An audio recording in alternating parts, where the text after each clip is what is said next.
Start, if that's all right. Emergency evacuation announcements. In the event of a fire or other emergency, please exit the building in an orderly manner to the assembly point, which is located in the market car park. The fire exit in this room is indicated by a green fire exit sign. Please do not delay the evacuation by collecting any belongings. Do not use the lift. The premises must not be re-entered until the fire brigade have given all clear. Please note it is against the law to smoke on these premises. And please note that this meeting will be audio recorded. And if we've got our mobiles, can we make sure they're either on silent or turned off, please? Thank you very much. Good evening, everybody. Thank you all for coming this evening. First on the agenda is apologies. I have apologies from Councillor Elliot Mason, substitute Councillor John Mason. Thank you, Councillor Mason, for coming. Councillor Mrs M Weir, apologies, and Mrs L Walker, apologies. Are there any more apologies at all? So I've done apologies, I've done substitute. Non-members attending. Is that you, Councillor Hazelwood? Are you attending this, or you just sit on the outside? Are you? Okay. Any other non-members attending at all? Minutes of the meeting held on the 27th of June. Can I okay them? I'll sign them off. Yeah, thank you. Members, to receive declarations of interest. Are there any? No, thank you, members. Number 6, Member Learning and Development Programme. And I believe that John is going to speak on it, if that's okay. Yeah, thank you, Chairman. It's a brief introduction. So this is the mid-programme review report. Paragraphs 2.1 to 2.5 cover the mandatory training courses that have been delivered. Paragraphs 3.1 to 3.9 detail courses and other arrangements held, including by the review committee, with the report appendix setting out attendance figures to date. Part 4 covers the courses scheduled for October and November, and Part 5 the parish training arrangements as adjusted following decisions made at the last meeting of this committee in relation to locations. And the recommendations are at paragraph 9.1, Chairman. Thank you. Okay, any comments, members, at all, please? Councillor Mrs Mason. Thank you.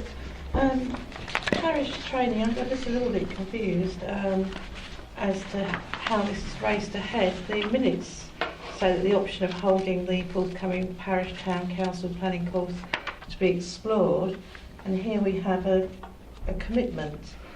I'm not objecting to the commitment, but I'm just wondering where this committee explores it and then all of a sudden it's been decided and enacted upon outside of committee. Perhaps we could have an explanation for that? Last minute. Yeah.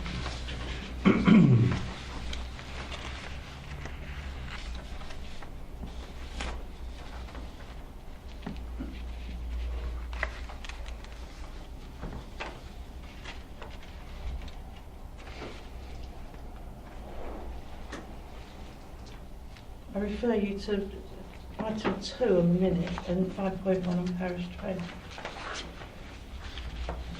For ease of reference. Please. Sorry, item 2 on there. Item 2 on the minute and 5.1 on parish training. Do correct me if I've misread it.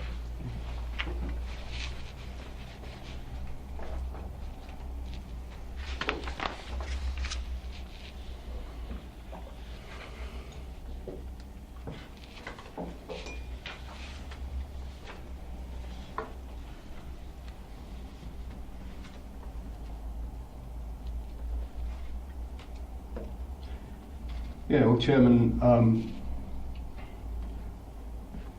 it's probably more about interpretation than misreading. It's maybe it should have said be explored and reported back. Maybe it has proceeded in terms of something in the Easter District being provided, Chairman.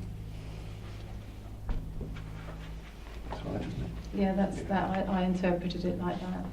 So Well, I've just to be arranged it. explored doesn't say to me to be arranged. It means to be explore is to investigate, is to understand the options, not to go ahead and implement. There is a difference between exploring and implementation.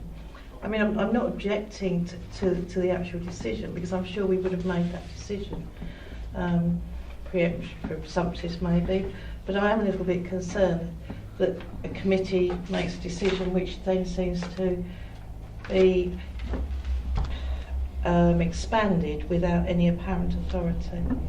So I just would like clarification.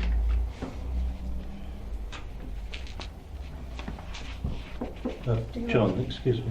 Yes, you can talk, John. Yes. Have you finished? Yes, thank you. Thank you. John, what were the previous arrangements?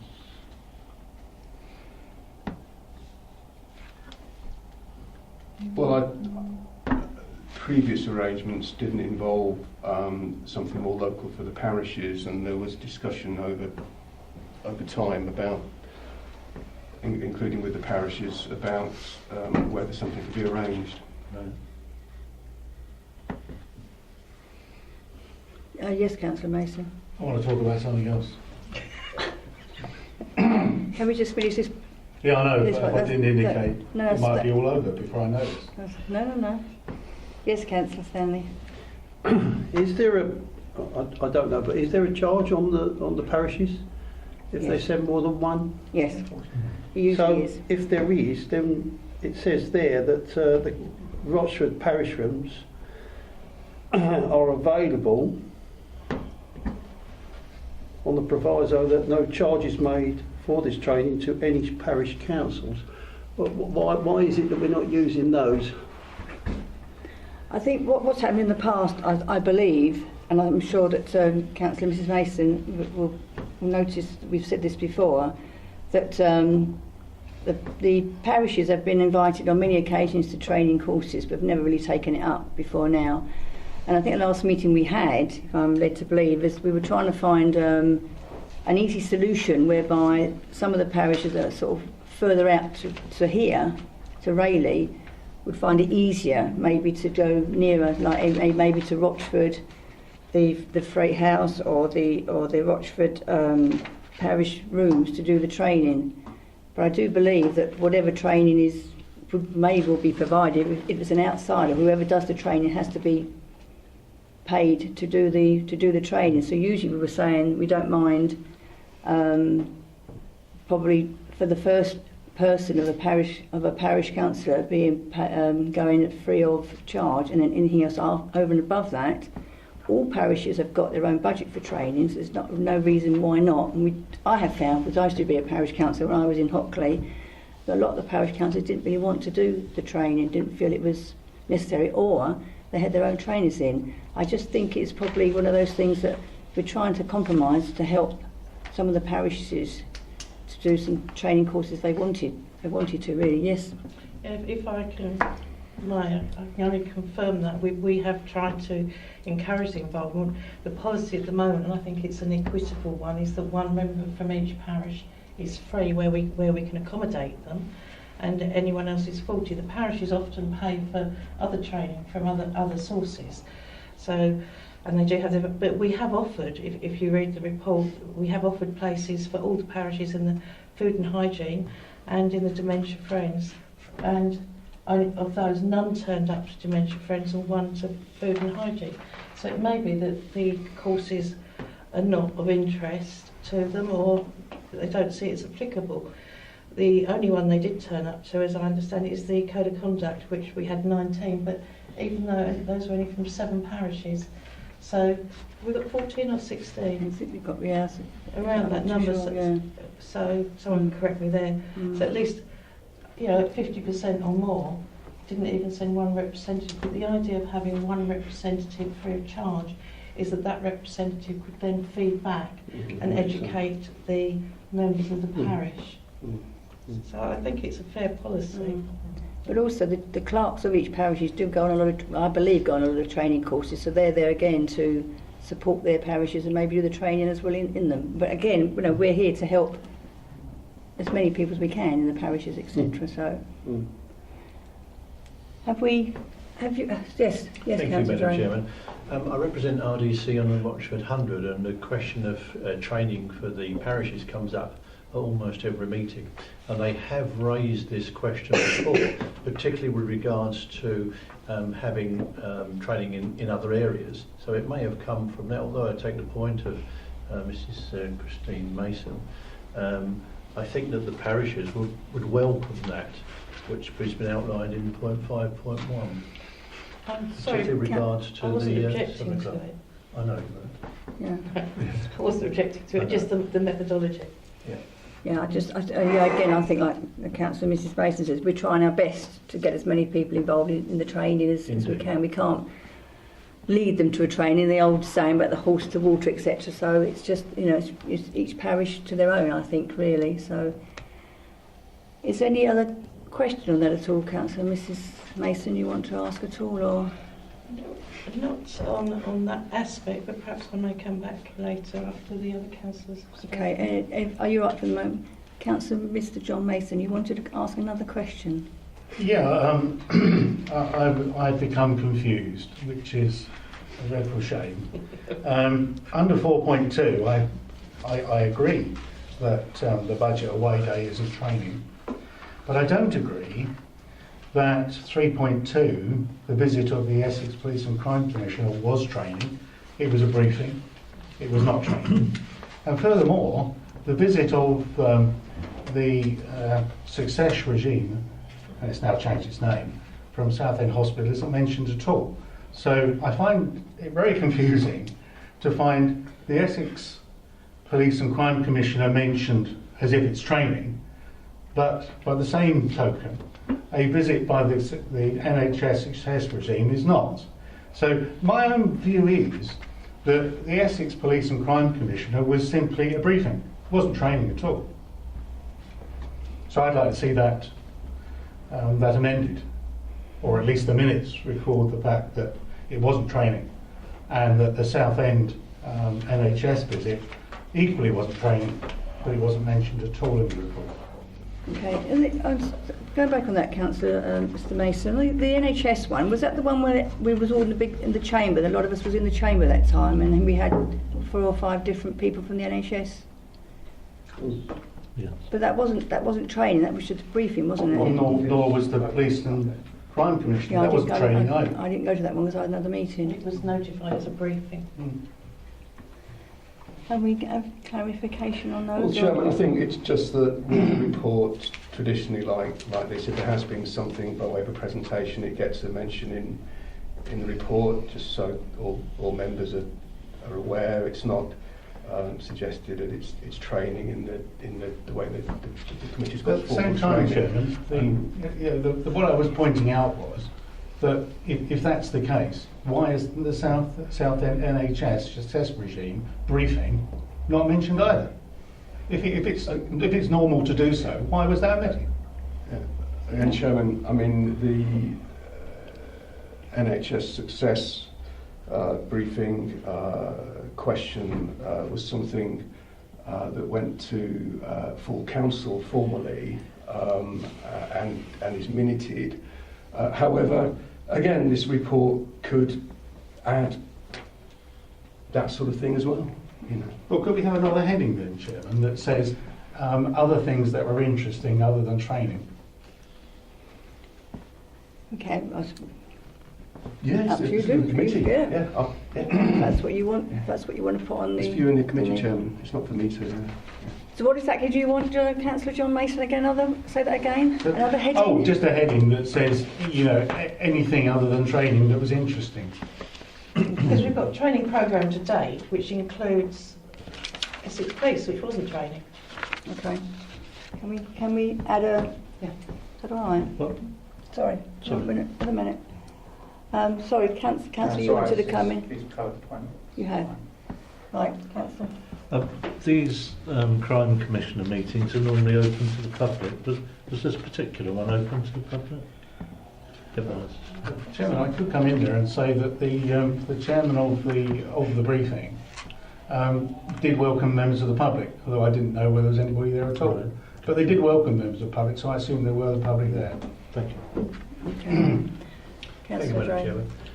The costings of the briefings, the NHS one and the Police Commissioner one, is the cost of those, does that come out of the budget for training? If there is a cost? No. Okay.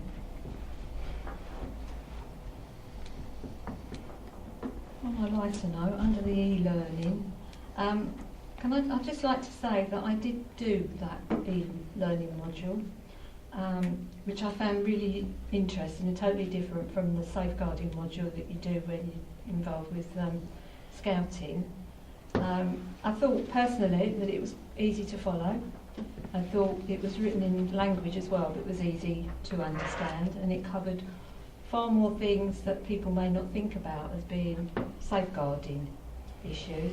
So I'm just a little disappointed to see that the uptake on that from both parish and district councillors has been low. Has that improved at all since the report was written, or No. is it still low? Still low. Oh, it's a shame, because I think it's quite good.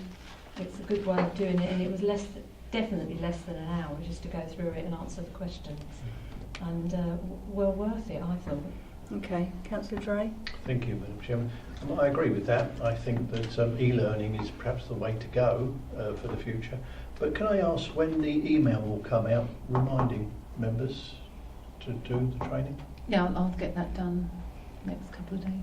Thank you. Councillor John Mason. Chairman, I continue to believe that e-learning is not the way to go 100% for everyone. Mm. And I think this is what we discussed at some length at the last meeting, so I must reiterate that. I also had some pretty difficult experiences in the city and commercial organisation where e-learning turned out to be used as a way of monitoring people's performance.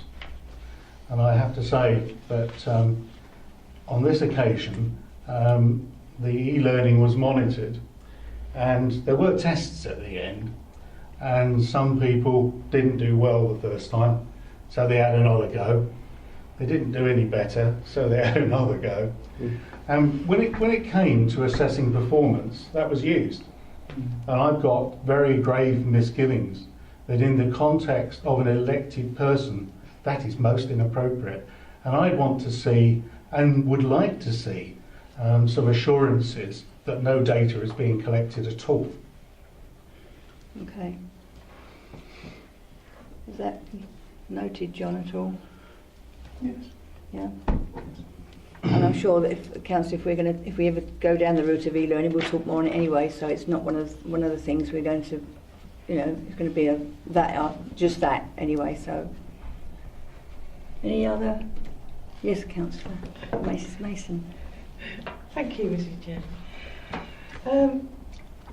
I'm just looking at the attendance on the courses, and also our objective is to make the courses attractive and to get attendance high.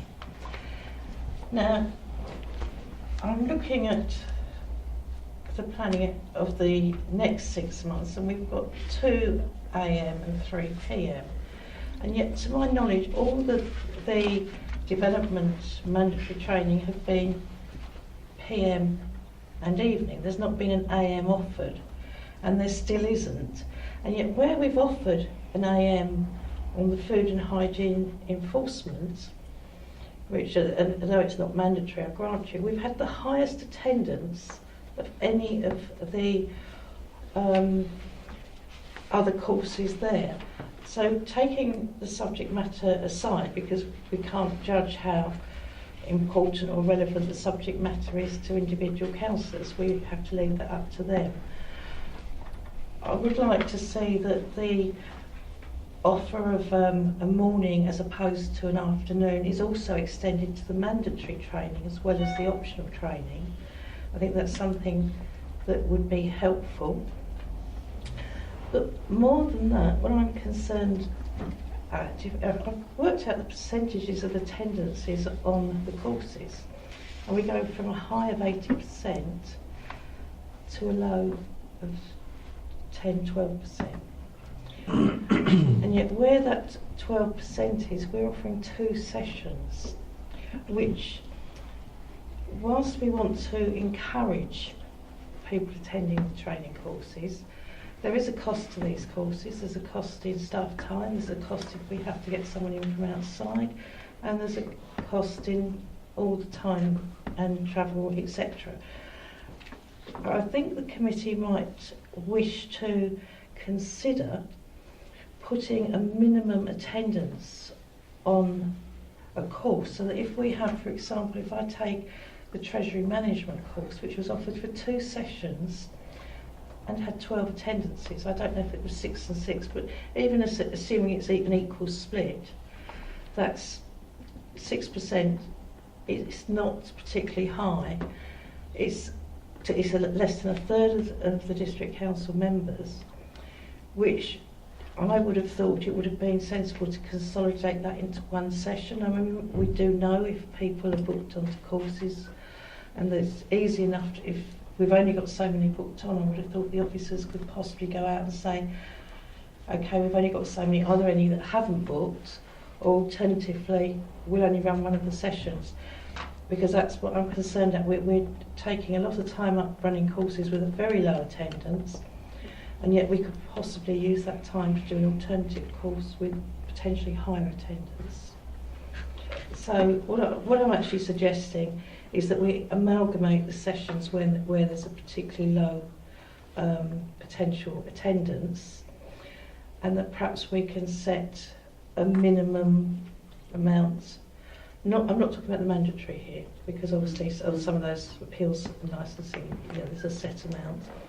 But we consider a minimum amount per session to make it viable. Yeah, I Councillor don't know Mrs. how the Mason, members yeah. feel about I that. understand. I think one of the first questions was asking about the mornings or the afternoons. I think we discussed this last time and said we were going to do a morning or a morning rather than an afternoon. And I'm sure we can do that again for the second lot of the next lots of sessions for the next financial part of the year. We haven't done it on the mandatory. We have on the others, and it seems to have been relatively successful. Okay. And again, I think I agree with you on the other score. If we've only got 5 people attending a session of doing training, you're right. Obviously, that's not worthwhile. But I do believe the officers have done before. If they have only had about 3 or 4 turn up, they have cancelled it and said we haven't got enough people to train on that particular aspect.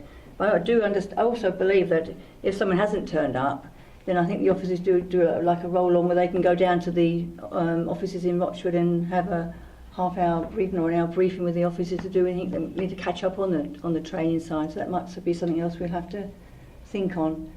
But I think what we've got to decide, if that's what you want, if that's what you're looking to do, we've got to decide.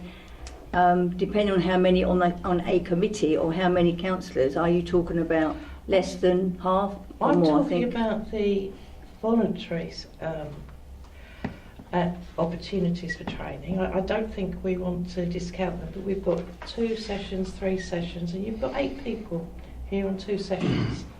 So we're running a course for 4 people.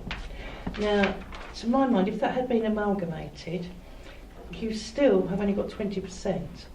Now, I haven't got an issue, but I do think that perhaps we should look at something on these courses of perhaps a level of around 25%.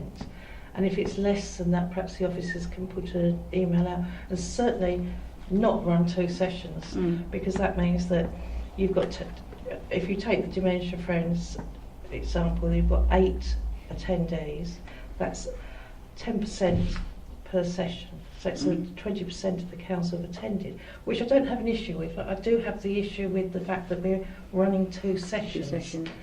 And at some point in time, perhaps 3 days before, we perhaps would ask officers if they see that the numbers of attendees is likely to be that low, then they can cancel one, contact the people, and can amalgamate the sessions into the most popular one. I just asked the officers, excuse me, Councillor John Mason, do we Christy. know that how many are going to attend a session and then they don't turn up? So we could end up having, they say 15 attending and no 10 people turn up. Does that often happen at all, John? It used to, but we try and get it clearer. If we know figures are looking low, we try and phone around and get a sense of numbers. But I think the suggestion here for the committee is it considers whether for courses that have looked traditionally low, consideration is given to amalgamating, and certainly something like a figure of 25% of the total membership. If that isn't reached by a few days before the training, then it'd be cancelled with some rethink. That seems to be Well, sort of I would say that if you haven't got 25% on a session, then amalgamate the sessions.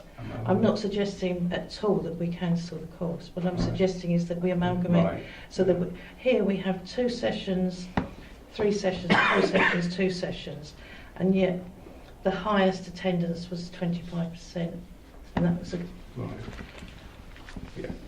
My only concern on that would be that if we've got an external person, well, we'd have to pay them anyway if we've booked them, if we cancel them a week in advance or a couple of days in advance. That would be my only concern. then we need to know when they need to know and when we can cancel, and at that point a decision can be made. Okay, can I take Councillor John Mason, please? You wanted to... Yeah, thank you, Chairman. I mean, I certainly agree that mornings should be offered to as many courses as possible. If you extend it to mandatory, I'd be pleased. With regard to the Treasury training, I think we ought to bear in mind that there is only one committee that really gets involved with Treasury review, and that's Review Committee. So I'm not hugely surprised that maybe there are only 12, because actually there's only 15 on review. So actually, I kind of think that was quite a good response. I'd be awfully surprised. I don't think it needs to.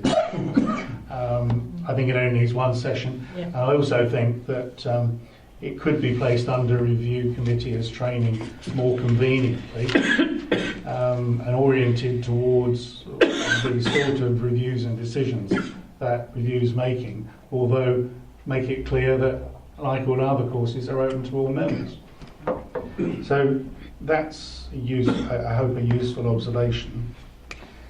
I like your observation about catch-ups, and I was a bit concerned to note that the licensing committee, which is actually not that large, has 2 members who've been unable to attend the training so far offered.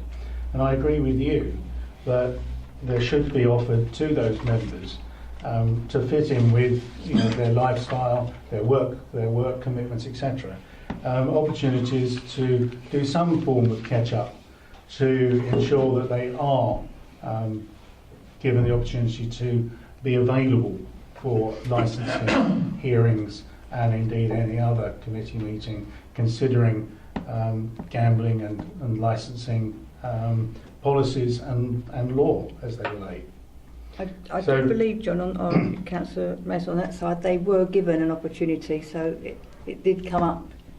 In that case, could we ensure, thank you, Chairman, that the minutes do record that fact, because the report doesn't. Okay. And it does look, just a little bit bold to say, hey, we've got 2 men down, or two ladies, or man and a lady, or whatever you like. We haven't done anything else. Okay, no, that's fine, that's not a problem. Sorry, Councillor, you wanted to... With the offering the 2 training courses and amalgamating and everything else, it seems might be a bit complicated. Maybe just offer 1 course, and if it gets oversubscribed, put another one on later in the day, instead of keep going around and trying to work out who's coming.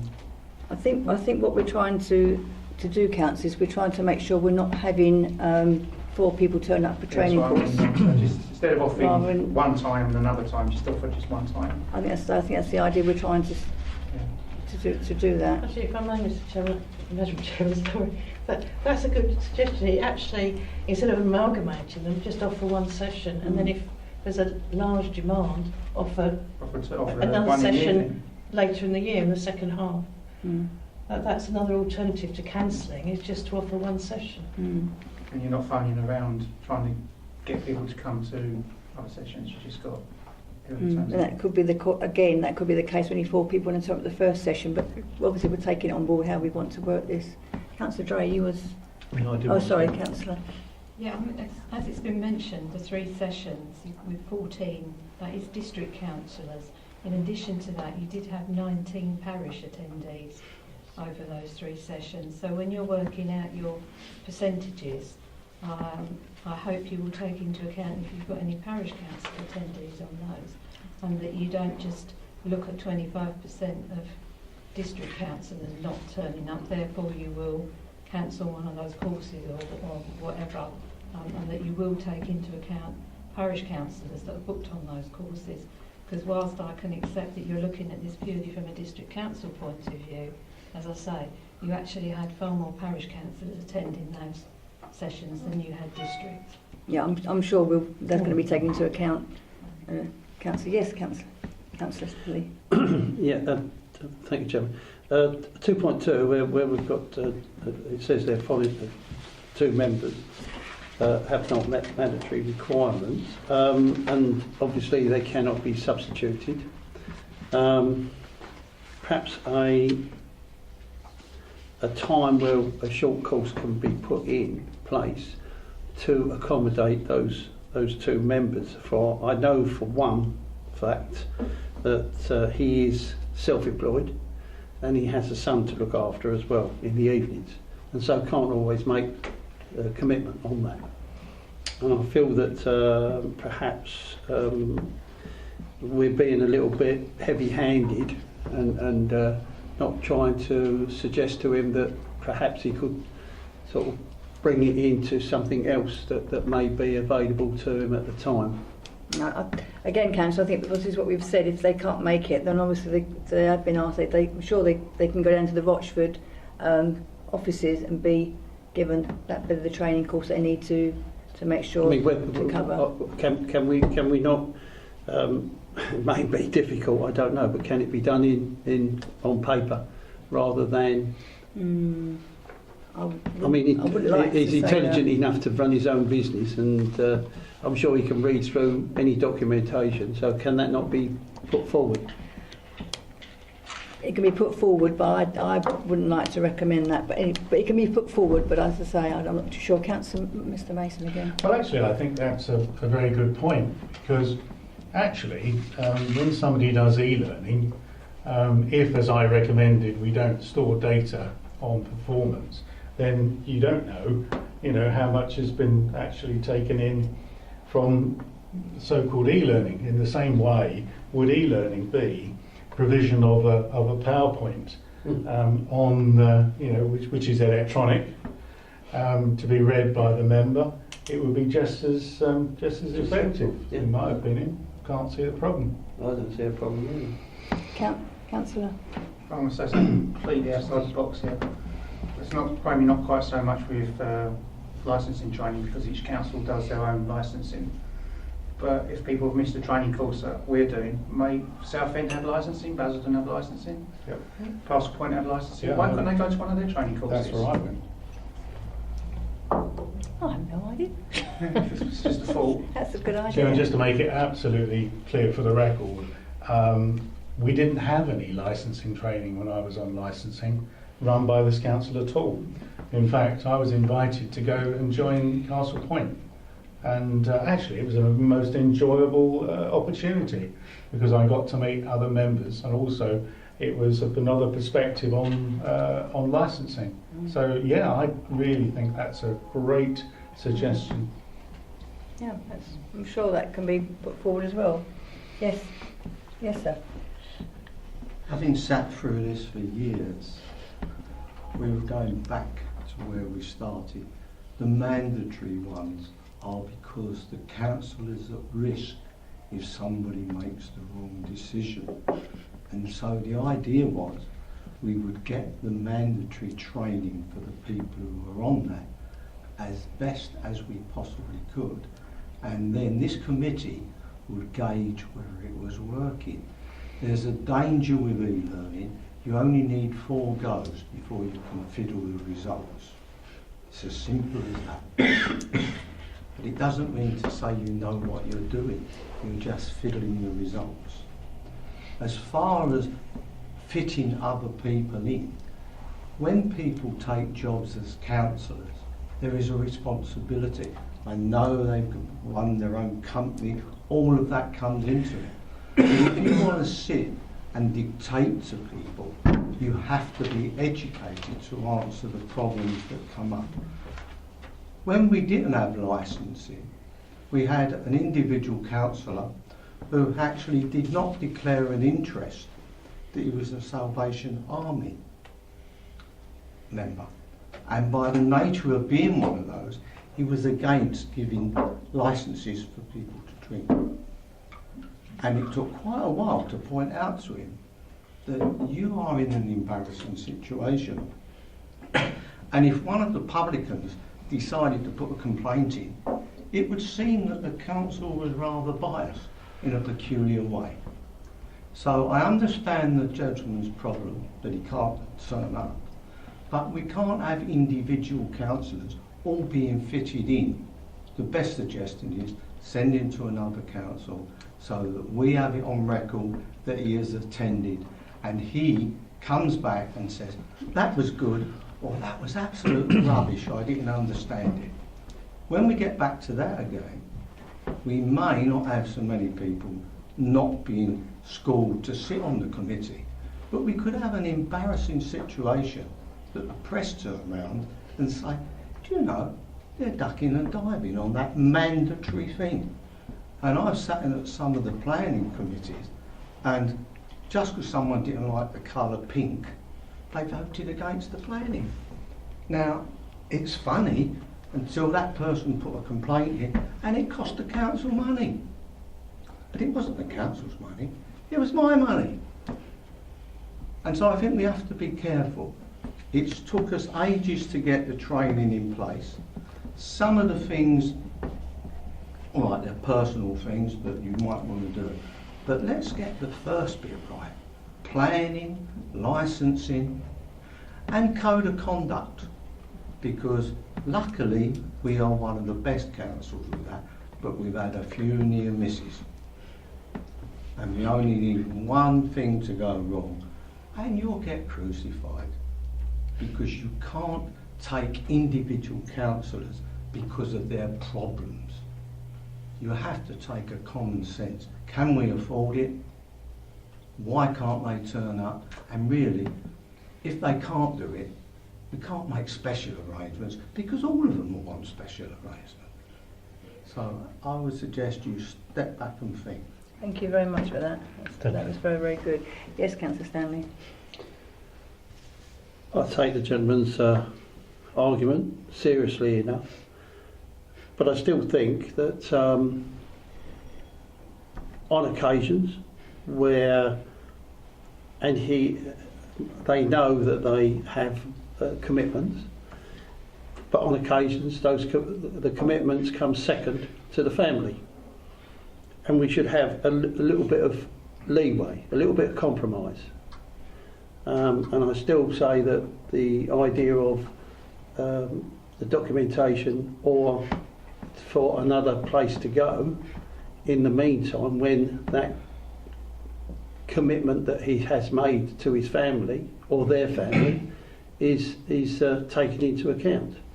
I'm not saying that he knows or they know that they've got to be on that, they're on that licensing committee or whatever committee it is. It doesn't matter, we're just talking about licensing, but anything.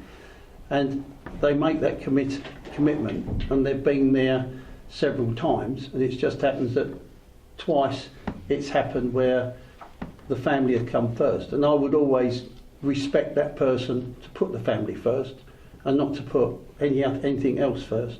The family comes first. My family comes first before anything else. And I'm sure that everybody in this room, their family comes first. Because if there's a commitment, that is the one you commit to wholly. Thank you. Thank you very much, Councillor. Any other? Yes, Councillor. Thank you, With some of the low attendance, it certainly affects me. It may affect a few other councillors. I attend some of these courses through my permanent employment, so I wouldn't be attending the RDC run courses as well. There may be 2 or 3 other councillors that are in the same position, might contribute towards the low attendance figures. Thank you, Councillor. Any other questions at all? Could we have a recommendation, Madam Chairman, regarding the amalgamation of sessions or the number of sessions offered?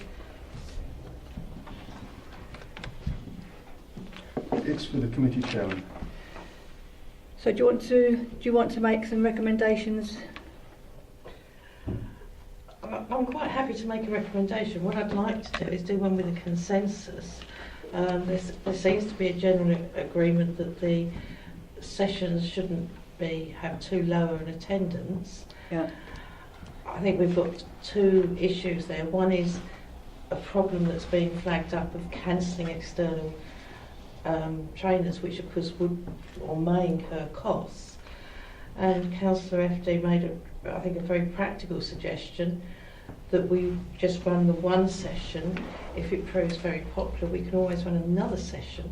There should be no increase in cost there because we're not booking the 2 sessions. So I bow to the other members of the committee how they feel about it. I think what we want to do is to encourage people to attend, but at the same time we don't want to be running courses that are not attended. And if rather than amalgamate, it's offer 1 session or 2 sessions to, be more efficient, if you like, then I've got no strong feeling either way. I mean, I take. Do we need that as a recommendation, though, Councillor Mason? Because I think if we take that on board now, when the officers are looking at training courses, perhaps they'll look at it as doing a 1 session rather than doing 2 or 3 sessions. Does that need to be a recommendation, or does that? I think the committee should determine what happens rather than the officers. So yes, I do think it needs a recommendation. You can decide, Chairman, tonight. But again, sorry, John. But again, when you say 1 session, are you then saying you want 1 session on every single training course that's coming up, or are you just talking about which ones are you talking about? I'm not talking about the mandatory training, because mandatory training we need to offer that to the members of the committee, and I think has been made very clear we need to facilitate as many members and accommodate them as far as possible so that the committees can be effective and efficient. I'm talking here about the alternative courses, for want of a better word. Okay.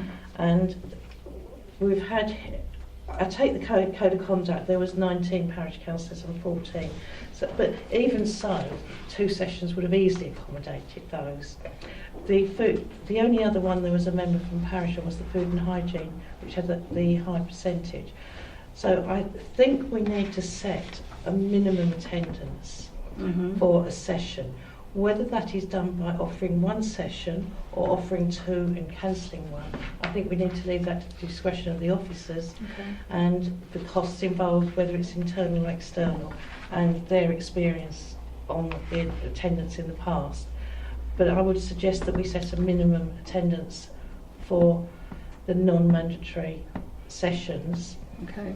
Taking into account, because if parishes are coming along, include those in the figure. I'm not suggesting that it's 25% of the council. Well, 25%, yes, it has to be, but obviously, if there's 25% of the council plus 1, count them as a district councillor effectively for that, in that figure, if that makes sense. Yeah, I'm happy with that. If you want to make a recommendation on that side, I'm happy to do that. Yeah. How do other members feel about that? Yes, Councillor. Could we perhaps try it for a year and see how it works? We try these all the time, every 6 months. Yeah. When it comes back to another, meeting like this, we can change it again. So it's. So if I try to formulate that into it, that we recommend that the non-mandatory training programme where the attendance is under 25% of the council, including counting for the sake of percentages any parish council attendees as a district councillor effectively for that, that the officers either consider offering one session or amalgamating it if there's two sessions, but leave the discretion to the officers whether to offer one session or two sessions, Okay. depending on the cost and the inconvenience. Does that make sense?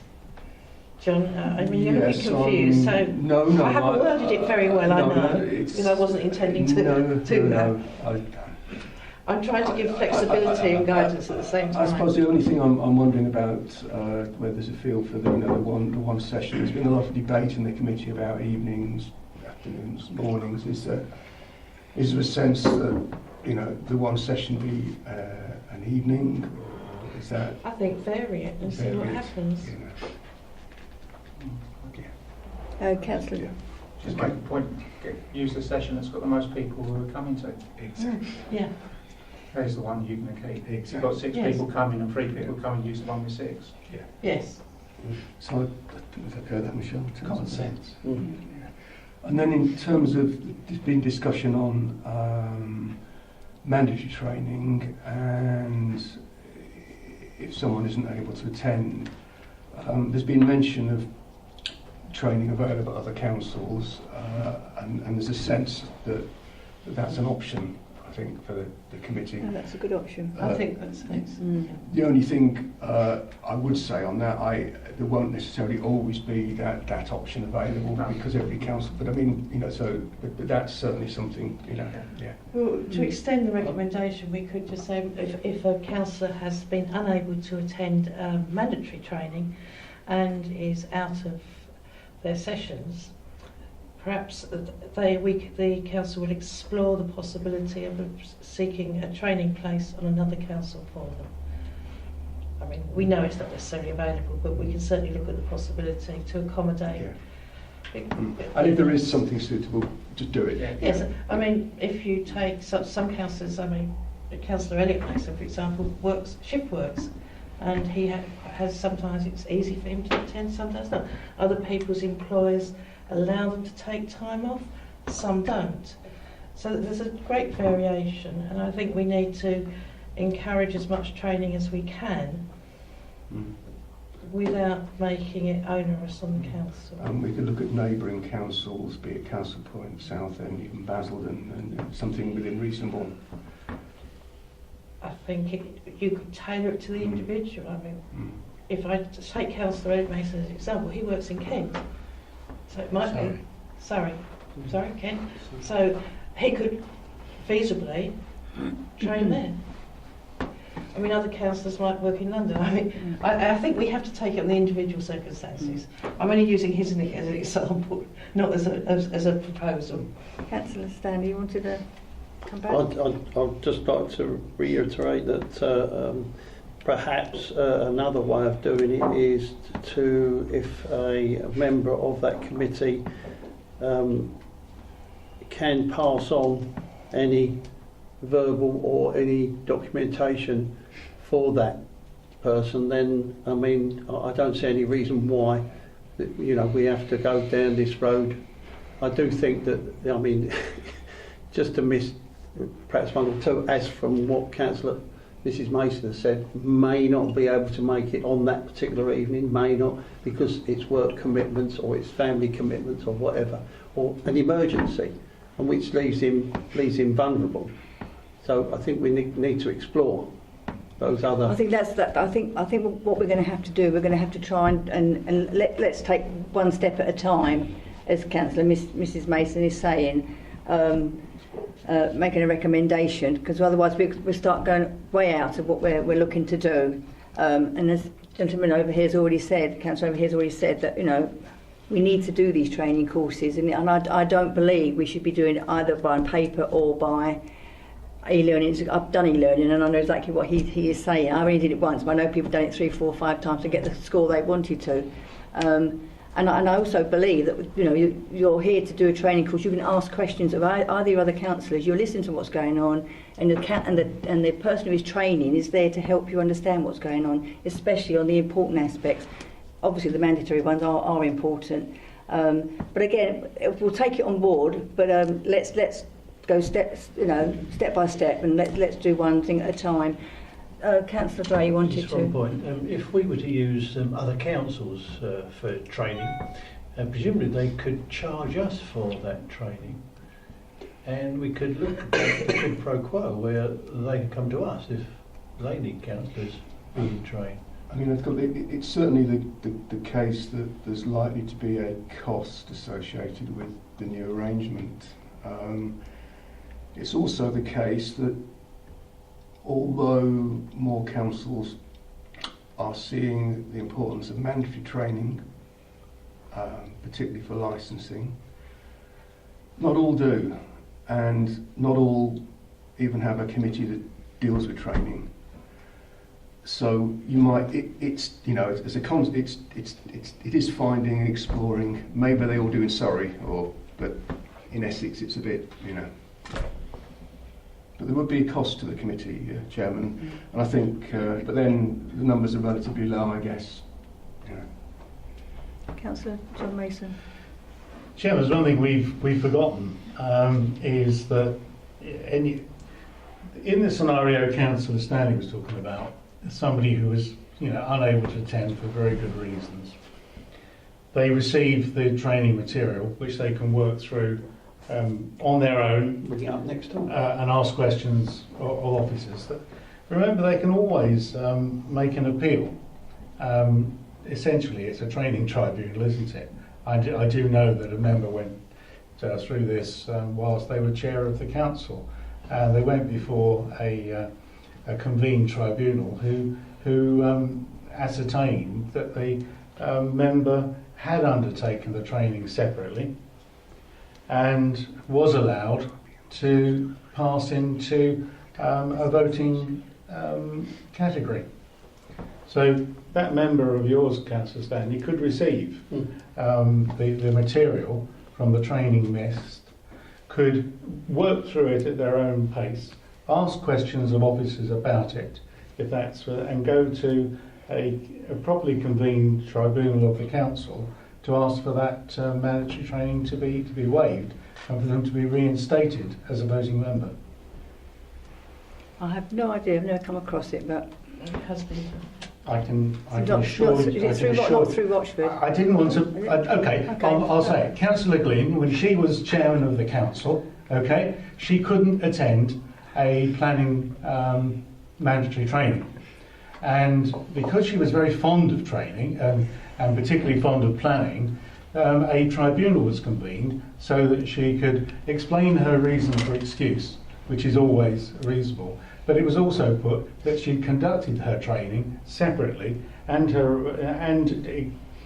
demonstrated her knowledge of planning and was reinstated as a voting member without having undertaken the training per se.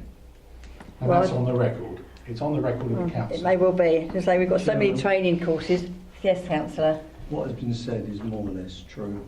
A little bit of embarrassment, but yeah. They can appeal, and they appeal to this committee with not all councillors, so it isn't biased one way or the other. But if there is a personal reason why someone's missed the training, they can appeal and arrangements be made for them to get trained. And then it's up to that committee or that group or jury to decide whether they're qualified or not. There's been about 2 or 3 people actually done that over the years. It's never been publicised that much because most of them wanted to be trained and they weren't making excuses. But I think the danger is that if you end up with certain, especially the licensing one, there's been quite a few near misses and you've got to be careful. And yes, anyone can read through something and believe they understand it, but they've only got to say the wrong thing at the wrong time and there's no way back. You can't cover that up because they weren't trained and they're making decisions and it's quite obvious they haven't got a clue what they're talking about, and then the councils will suffer for that. Yeah, I do believe it's quite a hard one, really, and I understand what you're saying, you know. But again, if people can't, if someone can't attend training, maybe they can say they're given the opportunity to help or do it somewhere else. Anyway, as I say, let's start with the first one that Councillor Mrs Mason wants to recommend. Otherwise, we're going to be going on further. There were two parts. One was the non-mandatory and one was the mandatory. So two separate recommendations, really. Do you want to? So in respect of in respect of non-mandatory training, where the attendance is under 25% of the council, and that's including, for the sake of percentages, parish council attendance, then you either consider offering one session or amalgamating To the most popular session. to the most popular session at the discretion of the officers. That's the first one, yeah. And that the one session is not necessarily in as an evening session. And if a council is unable to attend mandatory training, the council will explore possibility of seeking training elsewhere if there's something suitable according to individual circumstances. Is that one recommendation or two recommendations? Two separate. That's two separate recommendations. Are we agree on that, members? Are we happy with that? Any comments at all? Do you want to take a vote on that? Do we need to take a vote? Everybody's happy? I'm happy. I'll take a vote if you like. That's always a good idea, isn't it? In Take a favour? vote in favour? 1, 2, 3, 4, 5, 6, 7. 7, 8 in favour. Okay. Against? Well, No. I think that's It was only there's two members, the voting members. voting. Only the member, yeah. Okay, so that's you're happy with that now, yes? Doing those two recommendations. Yes, and I think that the suggestion that we look at in the next session some AMs for the mandatory would be. Oh yeah. We'd take that as read. Okay. But I think that's helpful. I think it will help going forward, and hopefully the attendance will go on. Yep, absolutely. Is there any other questions on? Yes, Councillor John. Chairman, there are two other. Yeah, I'm going to come to that. I just wanted to make sure there's nothing else before I came to the last two bits, Councillor John Mason. Councillor Stanley at all? Thank you. Are we going to vote on the recommendation of explore alternative ways to get that member? No. We're not. No. Okay. So number 9, the committee proposes is two resolves. Number 1, to note the attendance. Is that noted, members? Agreed. Agreed. And number 2, to note the content of the training programme. Is that also noted, members? Agreed. Agreed. Yeah. Is that okay? I think that's it. Thank you all very much. It's 20:28 this evening. Thank you all for coming this evening and your help. Thanks, John. And 51 seconds.